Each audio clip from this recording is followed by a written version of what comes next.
Previously in Part 3, Lin intervened to stop Junyi's investment by calling Chi to withdraw it. This led to an argument between Junyi and Z. Lin received information from Yuan about Shen Tianshu and called Guanya. Yan went to discuss stock design with Guan, while Lin prepared for work. Lin went to the Micro Nguyen headquarters building. He asked the receptionist if they had a recruitment plan. She told him to fill out a form and wait for the notice. Once she saw the position and the salary he had applied for, she told him that she's not going to turn it in because there are a lot of scammers. The president's secretary, Jessica, and Carson walked up and asked what was going on. Callie explained that Lin had applied for the executive vice president job. Jessica told Lin that she was skeptical of his abilities because of his age. Lin asked her why a big company like theirs would only look at age. They told him to pass a test, and then they would help him with the entry material. Lin started writing the code, and when it was done, several people failed to read it. Then they called Shen Tianzuo. He arrived and asked what was going on. Jessica explained, and Lin showed him the code. He looked at the code and told Lin that he was a genius because he had been thinking about the code but couldn't crack it. They went to Chan's office and discussed making Lin the vice president of the global marketing department, so he would become the executive vice president sooner or later. Chan told Lin that the program he had written was exactly what they needed, because they were working on a new security system related to photolithography. They shook hands and bid each other goodbye. Later at the hotel, Qin Yan arrived and found Lin sitting on the couch doing nothing. She asked him if the afternoon was fun, and he told her that it was okay, but he needed to be compensated. The next day was the same. After she left, he went to his new workplace and met Mr. Zhao and his assistant, saying he was there to talk about business. When Lin was going into the building, Zhao told his assistant that he was done with business and would deal with Lin later. Lin was introduced to Ji Xiao, the manager of the marketing department, and Shang Wenzhong, the director of the marketing department. Jessica walked into the room to tell him that the client had arrived. Lin asked if the client was Mr. Zhao and requested to go with Xiao. Jessica went to tell Mr. Zhou to have patience because their new president would arrive later to sign the contract. Moments later, Lin and Xiao walked into the room. Upon seeing Lin, Zhou yelled and asked him what he was doing there. Xiao told him that Lin was the vice president. However, Zhou started insulting Lin, saying he wasn't qualified to be the vice president of Gai. Lin told Zhou to give him the contract to sign, and when Zhou approached him, he got punched in the face by Lin, knocking him out. The assistant told Lin that the Zhao family would not let him go while dialing a number. Then Xiao showed Lin his office and asked if he needed anything. Lin told her that he needed a computer. Hours later, the computer arrived, and he started working. Mr. Shin Tin walked into Lin's office, complimenting how hardworking and fast he was and that he would become the executive vice president soon. However, Lin told him that there was no need because he was ready to leave the job. Lin told him that he was ready to go back to his country and asked him if someone was willing to fund him and give him unlimited freedom of research and development. Would he like to go back to his country? Mr. Shen told him that he would, and Lin shook Shen's hand and welcomed him to the Longxin Institute. Mr. Shen was in shock as Lin introduced himself as the director of Zhonghao Longxin Research Institute. Mr. Shen asked Lin to give him 2 days to think about it. Lin told him not to forget about his team while walking out of the office. When Mr. Shen arrived at his home, he found Lin chatting with his wife. He asked Lin what he wanted from his villa. Lin walked up to him and told him that his wife also wanted to go back to China, so he should start packing and get ready to move. Lin went back to the hotel, and Yan told him that everything had been taken care of, and they could go back. They went back to Shanghai, and Lin told Sun and Yang that she and her team would be working at Longxin, and Shen would be the director if Sun didn't mind. While they were still talking, Lin received a call from Cap Xingyu to meet him at the Dynasty Hotel. He arrived at the hotel, and Cap welcomed Lin and gave him a seat. Kao told Lin to order anything he wanted to eat and not be polite with him. Lin sat on the chair and ordered a lot of food, making Xingyu gasp while telling him that the three of them didn't need so many dishes. Then he ordered another bottle of Chateau Latour. As they were eating, Kao told Lin that since he was in charge of the sci-tech factory, they were practically neighbors, and he wanted to introduce him to a business opportunity. Lin asked if it was the kind of business that made money, and Kao told him that they intended to take 20% of his company since their production was down. Lin agreed, saying it was a good idea. Kao told Lin that they charged an 80 yuan fee per chip, but Lin negotiated to 100 yuan. Then they gave him $500,000, and told him to count it as a personal favor. Lin saw the money and told him that they could use all the equipment at the factory. Lin took the money and was about to walk out when Kyo stopped him and told him to sign the contract. As Kyo and his assistant were celebrating fooling Lin, one of the hotel workers came in and gave him the bill. She explained that Lin had taken bottles of expensive red wine when he was leaving. Lin went to Ling Yu and asked if anything was going on at the company. Yuan told him that she and she were looking at a few projects and working on them to see how much money to invest. She gave Lin a file, and he saw a media company. He asked why they were investing in it, and they told him that they needed the media company to deal with public relation problems when they encountered them. Lin showed them that the owner was Kyo Jingju and told them that he would operate it by himself. Then he received a call from Wangra, saying she was in trouble because she had spilled medicine on someone's bag, and they wanted her to pay a lot of money. The lady had grabbed Wangra's hair, threatening to kill her if she didn't pay. Lin pulled up, and the lady told him to pay 20,000 yuan. Lin paid him, and Ray told him that she owed him. Lin told her that he had work for her to be his secretary, but first, she was responsible for interfacing with a man named Kyo Xanju of Cisco. He gave her a file so that she could become familiar with the business. Afterward, he drove to the Golden Joy Palace to meet with Qin Yan. She introduced Lin to her teacher, John Manhwa, and her husband, Mr. Peng Xinggo. As they all sat at the dining table eating, Yan stood up to propose a toast to the teacher. Ms. Manhwa told them that all of them were just like her children, and then she told Yan to hurry up and set a date for the wedding so they could drink more wine. Liu Yada, one of Manhwa's students, spoke, saying marriage matters could not be rushed because many men were not reliable and have no substance. Yan defended Lin, saying he was a good man and also good at playing the accordion. The teacher was excited since it had been a long time since she had heard someone play the accordion. She told them that the instrument was under the bookshelf, and Yida went to get it. Mr. Peng asked him to play Lake Baikal because he couldn't play it, and he would like to learn. Yida started playing, and when he was done, he asked Lin for guidance. Yan told him that Lin wasn't studying music. Yida told her that since Lin knew how to play the accordion, he was one of them, and he could talk freely. Upon hearing what he said, Lin stopped eating and told him that the Lake Baikal he had just played had so many mistakes. Yida got furious and told Lin to play the song so he could see the difference between them. Lin played Lake Baikal, and Mr. Peng, Manhwa, and the classmates were mesmerized by it because it was so good, comparable to that of a professional teacher. Then Yida told them that social talent could not be of great use. He thanked the teacher for training him and said his company had entered a stable development stage, and there was 700 million financing under negotiation.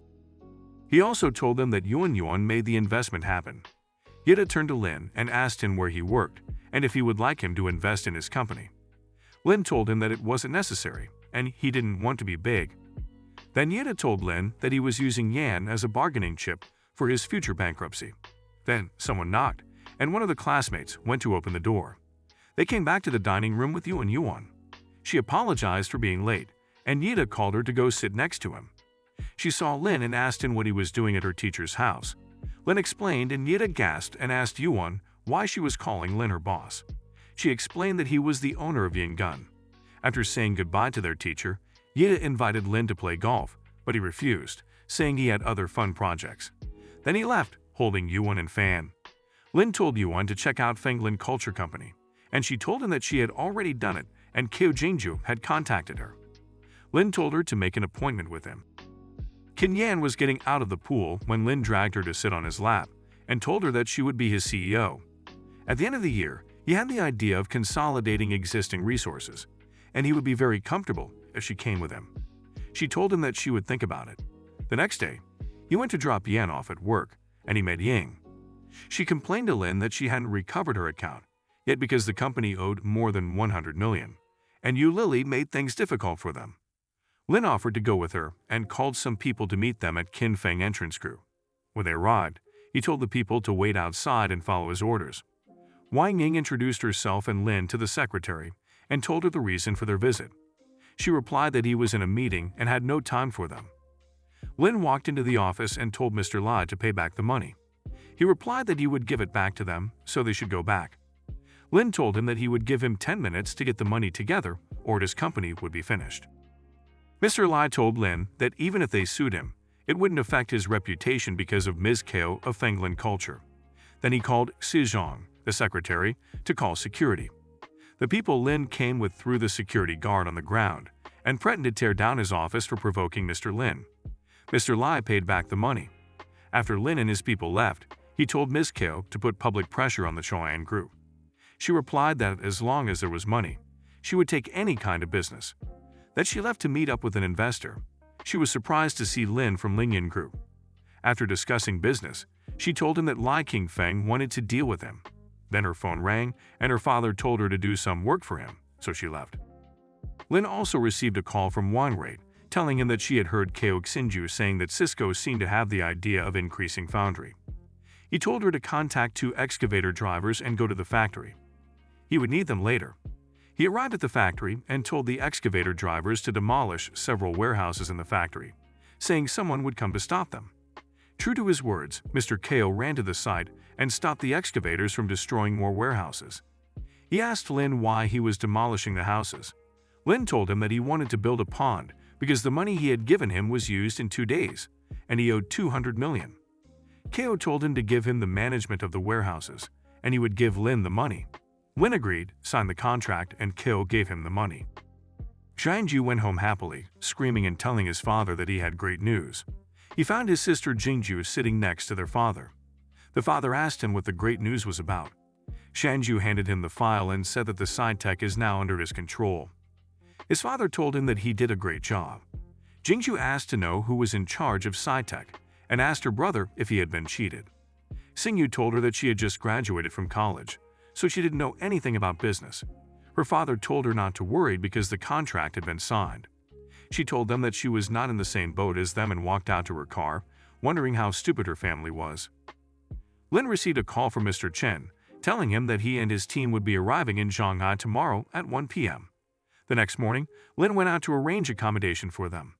He told the woman showing him the houses that he seemed to be in the wrong place. The other workers assumed Lin couldn't afford the house, but then Lin asked her if they had villas. The other workers followed her as she was going to show Lin the villas. They thought that Lin was just bluffing about wanting to buy the villa. The sales girl introduced Lin to the first villa, the most expensive one, and as she was about to introduce the others, Lin told her that he would buy the first one and gave her his credit card. The workers were surprised. Moments later, the manager came back with a card and a file for him to sign, confirming that the payment had been made. Lin went to the airport to pick someone up when he saw a beautiful girl standing next to him. When they saw Mr. Shi walking towards them, both Lin and the lady started approaching him too. The lady yelled, asking Lin why he was following her. He told her that he was there to pick someone up. Then she went and shook hands with Shen.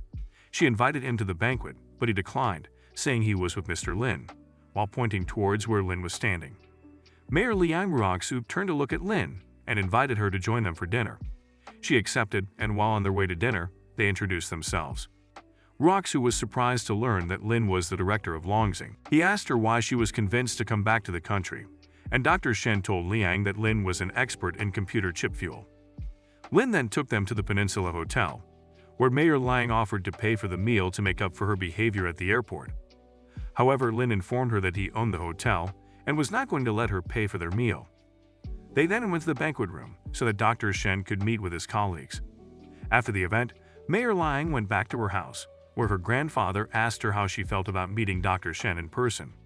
She told him that he was a good person and had been invited by a powerful man for the purpose of photolithography. Her grandfather then advised her to take care of companies that have a positive impact on the country. Lin sat on the couch and instructed the system to open a new career. Lin was awarded a career package that included 1 billion RMB, a set of alloy scalpels, and 80% equity of blah blah travel. He found the box containing these rewards in the trunk of his car.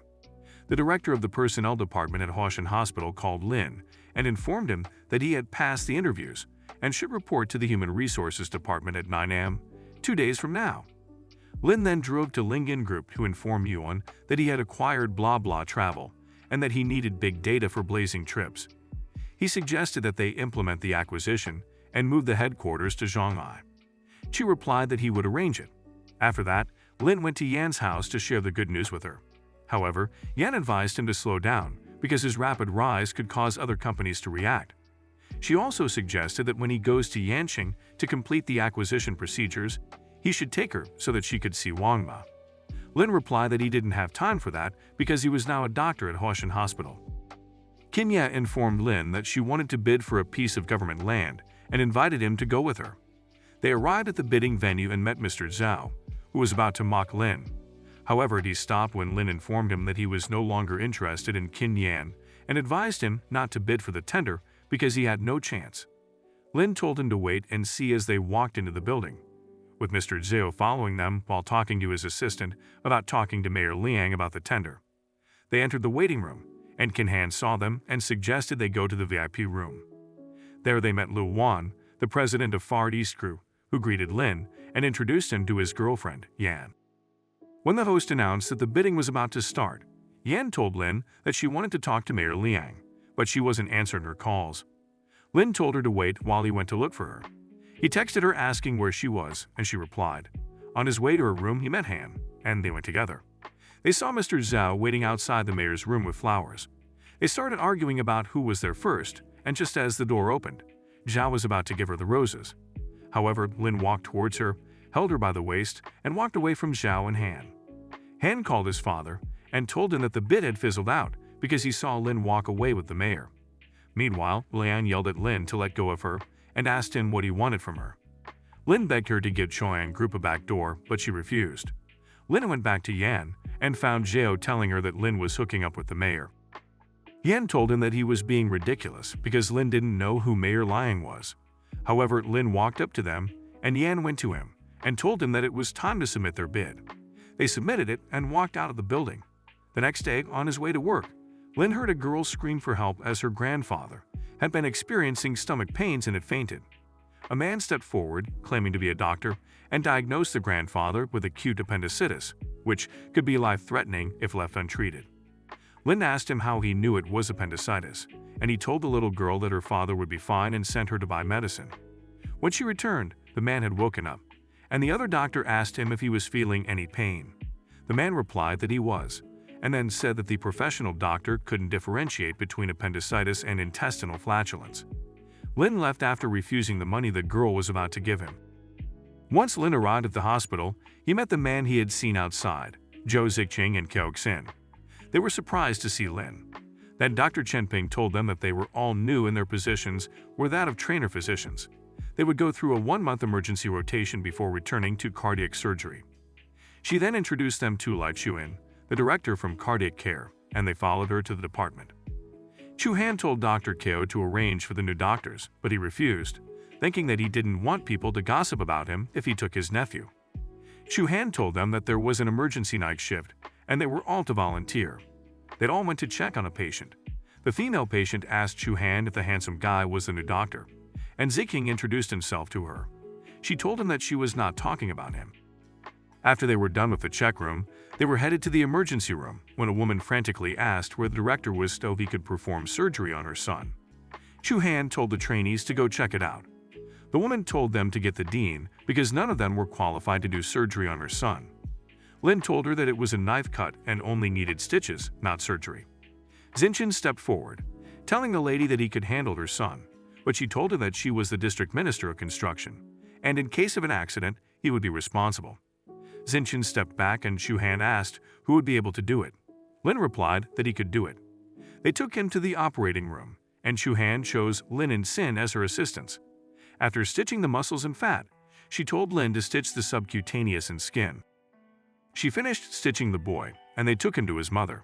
She started yelling, saying he would have a large scar. They told her that it's normal, and then she left to call the boy's father. Lin asked Sin to send her a copy of the video she had recorded, and she did. He sent it to Yuan and asked her to check the woman out.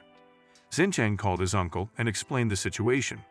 The uncle responded that he and Dean Zhao would go to check it out. Dean Zhang Wei Zhao and Xingkang's uncle found out that Chu Han had left a new doctor to handle the matter. She replied that the family was just being unreasonable. The uncle told Zhao that they should just fire him, but then the woman barged into the room, crying and begging Dr. Liu to give her back her job because her husband was fired. The security guards came in and took her away, and Dean Zhao told them not to tell anyone about what happened. They should let it go. The system lady gave Lin 100,000 proficiency points and 10% career completion.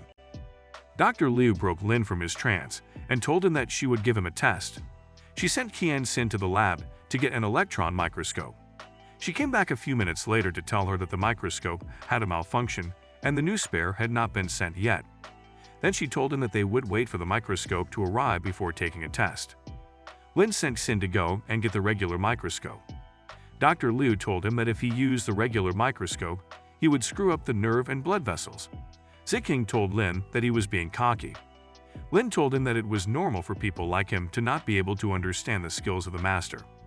Sin brought back the regular microscope, and Lin did what he was told to do. When he was done, Dr. Liu saw that he did a great job using a regular microscope. She told him that he had passed and would be her assistant whenever he was doing surgery. Lin sent a text to the manager of Peninsula Hotel to bring them lunch. Then Dr. Liu told Lin that she was doing an important surgery. She had stimulated the procedures many times, but the postoperative suture felt too risky, so she wanted to hear his opinion. He told her that she couldn't handle it with her ability. The food arrived and Dr. Liu refused to eat with Xinking because Lin had already ordered lots of food.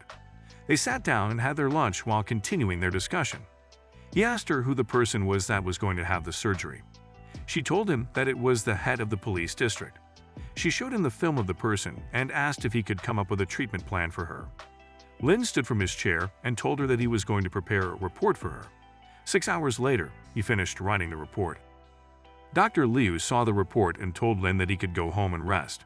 As he was walking out of the hospital, he got a call from Jingo to tell him that she knew that he and her brother pulled the strings. Lin told her that he was just the manager and was very busy with his side business. After the call, he texted Yuan to change the legal person's name of Lingyan Group to Kinhan on a site called the Eyes of Earth. Meanwhile, Jingo went to meet her brother to tell him to terminate the contract he had with Lin because he was not an ordinary person. Shanju refused, saying that if he stops, he will lose a lot. Then she told him that Lin was the owner of Lingyan. He told his secretary Jian Meng to look it up. She saw that the owner was Qin Han, and he told her that he was disappointed in her. She tried to explain what she saw a while back, but Shanju told her that she was just trying to thwart his accomplishments to make their father stereotype him as a way to improve her position in the family. The next day at the hospital, Dr. Liu told Lin to keep his phone on him as she was going into the operating room. The doctors were discussing the risks of the surgery with the president of the hospital, Miao Gofeng, and Du Yachin, the chief of surgery. When Mr. Du is said to start preparing the procedures, Dr. Liu stopped them and showed them the report Lin had written, saying there was a problem with the structure scheme. They agreed that Lin should be with them in the operating room. Meanwhile, Lin was busy with patients in the emergency room when a lady ran in saying she was in pain.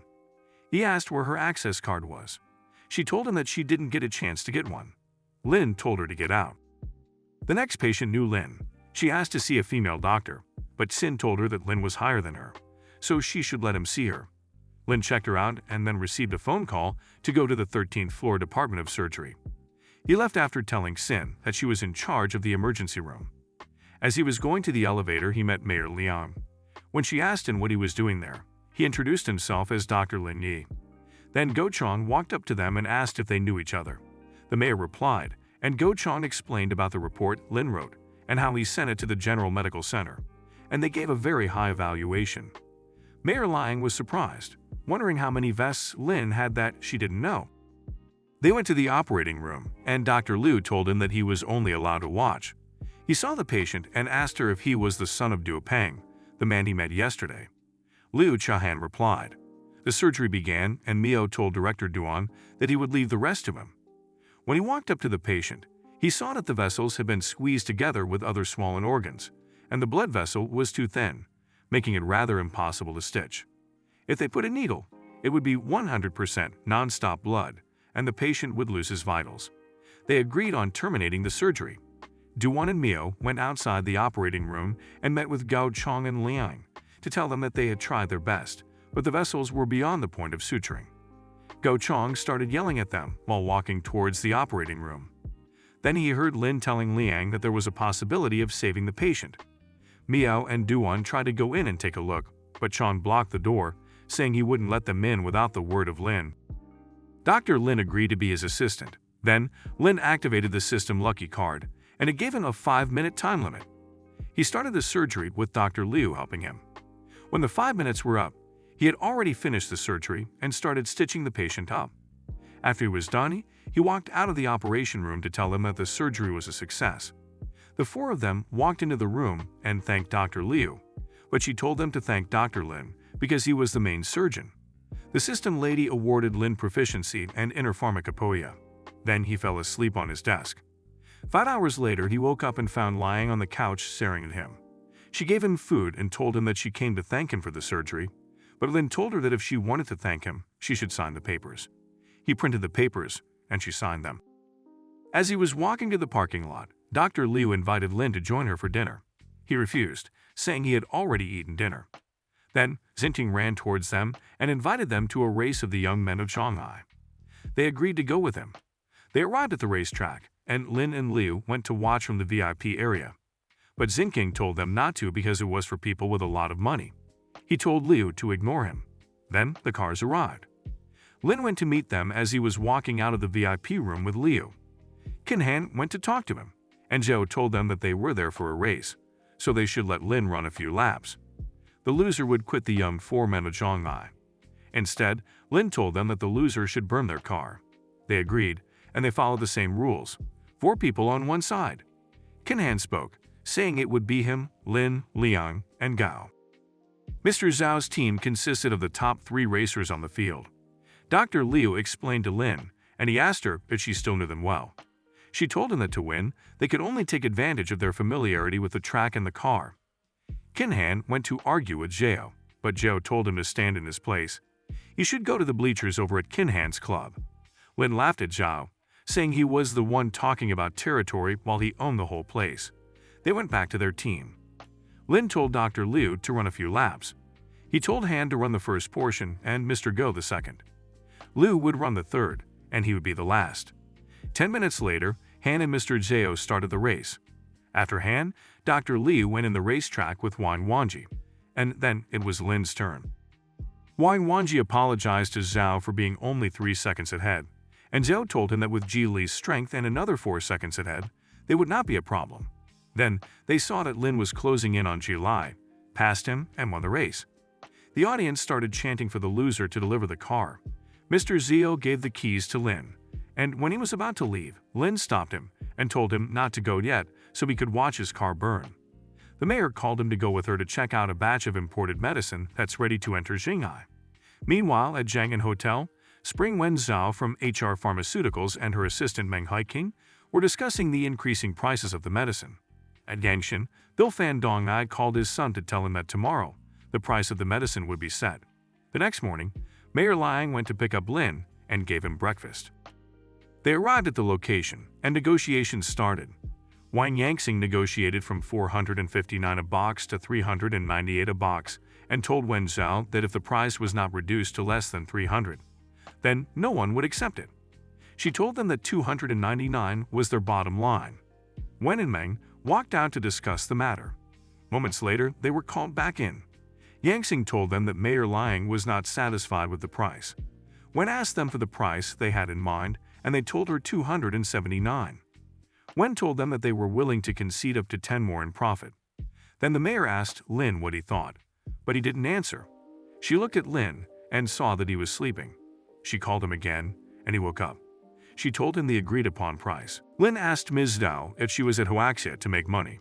Ms. Zhao replied, saying that the HR Pharmaceuticals raw material costs, production costs, and transportation costs are very high. Lin told her that she knows the price better than he does, so he set the price at 9 yuan and 9 yuan for shipping, and he told her that's their proposal. If they agree, they will sign the contract, and if they don't, they will leave. Ms. Zhou did not agree with the price, so they were walking out when she told the mayor that she hopes to make another appointment to renew their conversation. Mayor Liang told her that it will be 3 days later. After the negotiations, they went to the hospital. Mr. Yang wanted to meet Lin, and he asked him about his plans for the future and offered to get him promoted. Lin refused, and then he asked Lin Yi where his family is from. Lin told him that he was raised in an orphanage. Mr. Yang then told Lin that he was tired and needed to take a nap. They walked out of the ward, and Mr. Yang was talking with a man, saying that Lin looked familiar. Then he offered to call someone on Yangqing's side to check on the orphanage. Lin Yi was outside Mr. Peng's house when Yan walked up to him, and they went inside together to talk to Mr. Peng about a Chinese herbal prescription that he wants to make into a proprietary Chinese medicine. Mr. Peng told him that if he doesn't have the state qualification, then it's against the law. Mr. Peng took them to meet Zhou Dongwei, the vice president of traditional Chinese medicine. Lin gave her the prescription and said that she should help him make it into medicine. Dongwei agreed to make the medicine. They went to the house and watched shows together. Yan got out first and received a call from Wang Me, telling her that two men had gone to the orphanage to inquire about Ling Ni. She told Yan not to tell anyone else. The next day, Lin was with Dr. Chen Xin when they saw a man persuading his mother to go to the hospital, but she refused, saying the medicine was expensive and that she had a daughter to take care of. They walked up to them and asked what the problem was.